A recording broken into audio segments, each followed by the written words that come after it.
In this message, which is about enforcement, again, there is something I want to remind you of. I told you before that I quit making remind videos, but now that I'm in making enforcement videos, I realize I have to remind you from time to time.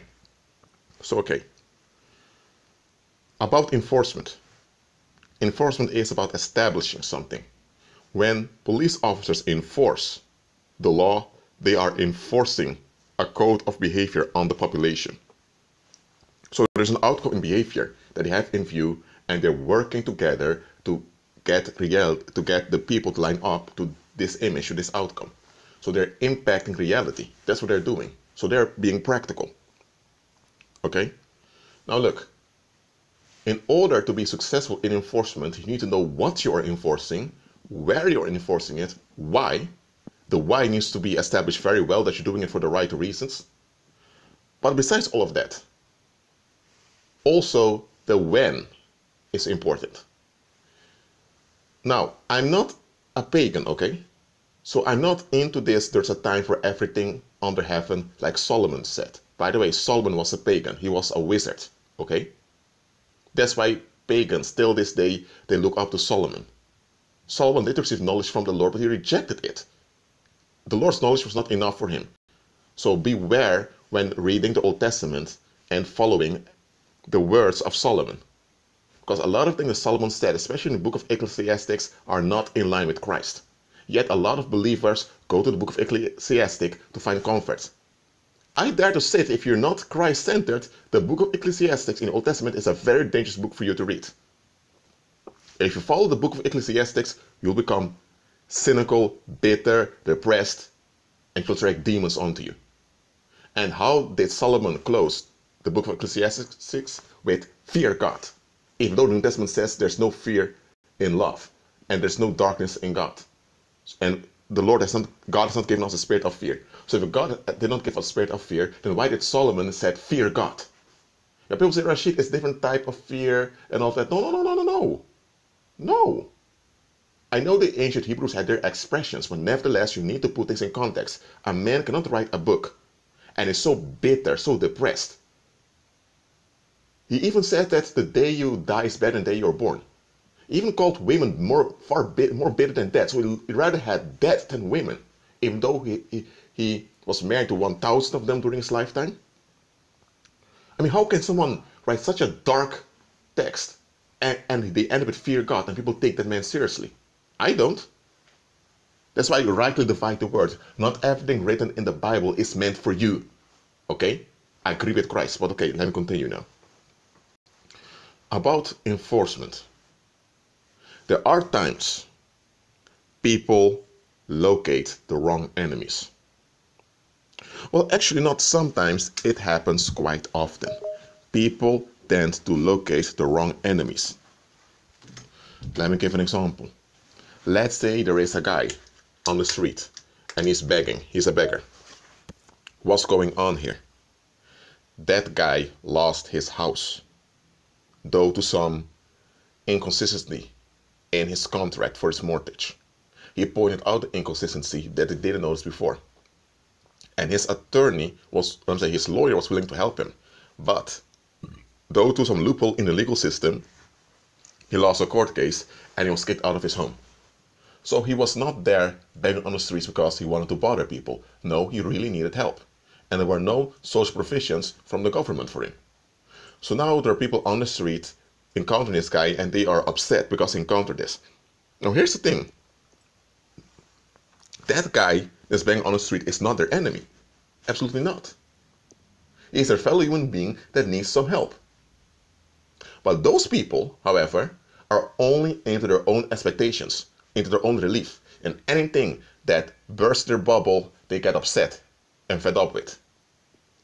So if you had to discern which type of individual is safe to be around, and if you look at it carefully, you would realize that you rather hang out with that vagabond or with that homeless guy than with those common people. Now, I'm not saying that you have to go out there and hang out with homeless people. I'm not telling you to do that, because there are wicked homeless people also. Don't get me wrong. But often people locate the wrong enemies. They look at the manifestation, something that happens that goes against their expectations. They're frustrated because their expectations are hindered, so now they want to act out at the hindrance. And they think by acting out against the hindrance, they're winning. I'm telling you, beware of this. Okay? Because this is what Satan often does. He knows how you think because the culture you grew up in is run by pagans, by pagan rulers, I mean. And who do those pagan rulers serve? Satan. So Satan knows how you think because that culture you're in, he designed it with his demons behind the scenes. So what Satan will often do is he will bring some frustrating outcome to you. He will frustrate certain outcomes because he knows you will be embittered by it, you will become upset and you want relief from it, and then Satan himself will give you the relief. And after you get relief, things go very easy and smooth for a long period of time. Weeks, months. And in this phase, when everything goes so smooth, you're not alert anymore, you're not aware of anything anymore, you're so into your own expectations, and it's then that Satan comes and snatches you away. Alright? Now look, when everything is easy, I'm not talking about some things easy, when everything around you is easy all the time, in this world, I'm telling you, you're in trouble. Straight up, you're in trouble then. Christ said, in the world you have tribulation, but be of good cheer, I've overcome the world. So Christ made plain, don't look for an easy life. But Christ did not tell you that you will only have tribulation in the world. That's what a lot of that's what a lot of Babylon churches tell you, that you will only have tribulation down here. That's not true. But Christ mentioned there will be tribulation, but he said, be of good cheer, because I've overcome the world. So he mentions the facts, and he gives you the outcome, and he gives you the expected outcome. That is victory, that's overcoming. But there will be tribulation. And he said this to believers. Okay? Yet there are people that claim to follow Christ that are looking for something Christ never provided. They look for an easy flow of circumstances all the time. They call it fast life. Or I call it smooth success.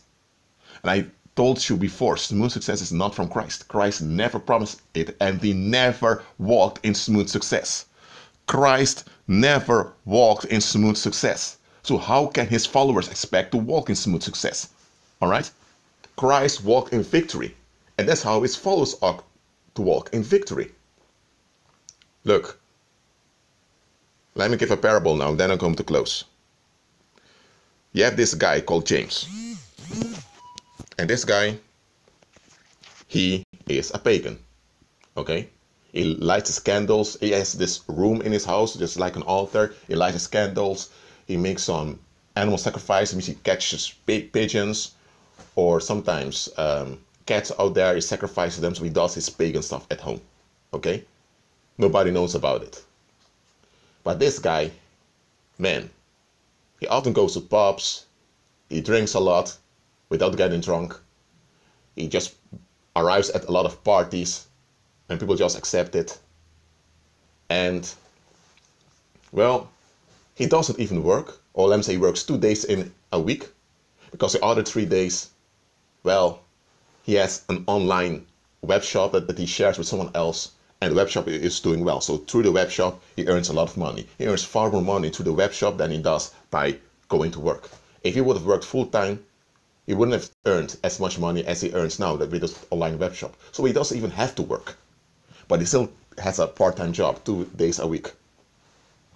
Now this guy, when he was 15, 16 years old, a lot of people couldn't stand him, didn't like him and all of that. He had a mark of victimization. People just felt like they have the right to victimize him. People couldn't stand him and all of that. And you know what he did? He realized this is not normal.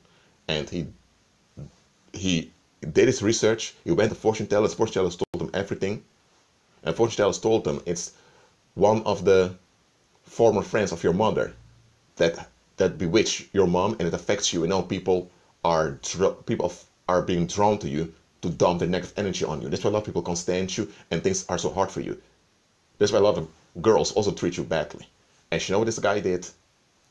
Paranormally, he took action against all the people that agreed bad against him. They all got bad circumstances affecting them. And he began to light his candles, waste ceremonies in his little room for things to work out for him. And he's been doing that ever since. That's why he ended up having this web shop with someone else and he earns good money. But here's the thing. He knows it's paranormal. He knows that he's not delivered from violence, he only has relief from violence. So that's why he has a job that he goes once in a while during the week to cover up that he has a web shop. Because if he remains at home and relaxing all the time, it's going to draw attention from other people. And that attention itself will draw bad energy toward him because people are going to murmur about him because he doesn't work. So he complies with the cover that the paranormal activity provides for him. He complies with it. Okay? People still can't stand him, but they don't dare to say anything against him because they know he's a warlock. If you do something out of control, somewhere there's going to be a consequence. Now one day, this James sees you. Your name is Joanna. Joanna. And you, Joanna, things were going so smooth for you at the job, with family, in your finances. You got a sudden raise at the job. Things are going so smooth, so great. Then one day you see this James. You know him from high school. You know how people used to treat him. You're not that happy to see him, not because he did anything wrong to you, but because you don't want to remember how people treated him and how bad it was for him. You don't want to be confronted with it. But he says hi to you and you just behave towards him, say hi also. And you talk with him for a while and then, remember, he's a pagan. He's a warlock. He asks you, Joanna, is everything all right with you? And you look weird at him. You think, yes, of course things are all right. Haven't I told you all the good news of all the good stuff that are happening to me? And then James tells you, Joanna, you know I'm into voodoo, right? Joanna said, yes. When you were 17, you told me. Well, Joanna, I can see things in the spirit realm. And I sensed some danger hanging around you when I saw you. Do you have some issue sleeping sometimes at night? I mean, that you suddenly wake up around 3 a.m. or 2 a.m. out of the blue and you have some difficulty falling back asleep? And Joanna was frightened. She said, oh yes, how do you know that? Then James told her, listen, you're at the job and everything goes well, even with your family, right? I'm telling you to watch out. Because I sense that there's a lot of anger, there's a lot of psychic rage going on against you. Right now, everything is so easy because you're in a trap somewhere. How are your colleagues treating you? For real. Behind your back. Then Joanna said, well, I guess you treat me well. I mean, why would they dislike me? And then Joanna realized that she was quite naive. And then James told her, Joanna, I don't try to interfere into your affairs. Let me tell you, I have enough psychic rage against me. That's why I do my voodoo stuff so that I'm covered. You don't do that, such stuff. And I'm not going to tell you to do any of that, but I'm telling you, if it's possible, either look for another job or work part-time. I'm telling you, begin to avoid those colleagues of yours. And some of those relatives of yours, please, I sense that some of them really want to get to you.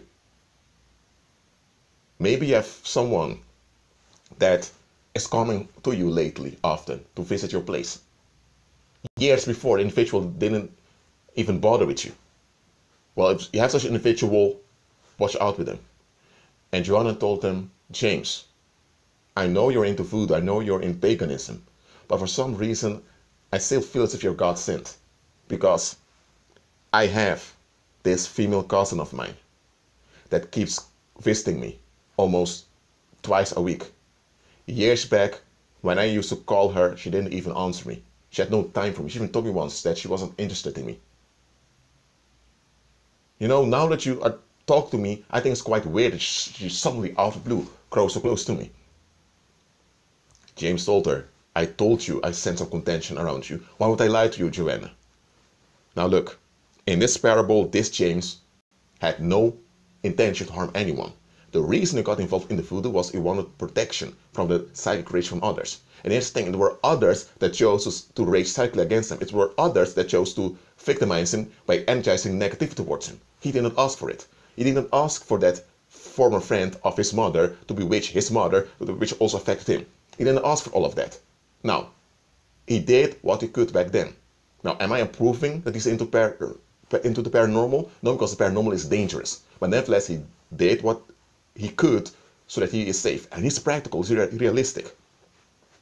So he has no intention of harming anyone, especially Joanna, who was one of the few people that did normal to him, was kind to him. And when everyone else was acting out weird. And this guy, this James, was very real and direct to Joanna. And Joanna was asleep. Because she had everything going so smoothly, so easily, that she got trapped by the easy flow, that she wasn't alert anymore. This guy that didn't see her for years was very alert. And you know what? Joanna listened to what he said, and Joanna applied for another job at another company, where she got a similar position. After she left, she heard all kinds of rumors of people that were talking bad about her. And there was even a co-worker that accused her of sleeping with her husband, even though she never even met the guy. She wasn't even aware that the colleague had a husband. Because that colleague was often so private. It's when she was gone from the toxic environment that she realized also that she could sleep better. It's then that she realized that all that easy flow of circumstances was just a distraction to prevent her from seeing the trap she was in. Now look, that was the parable. That's what I wanted to teach you here. Things can go well.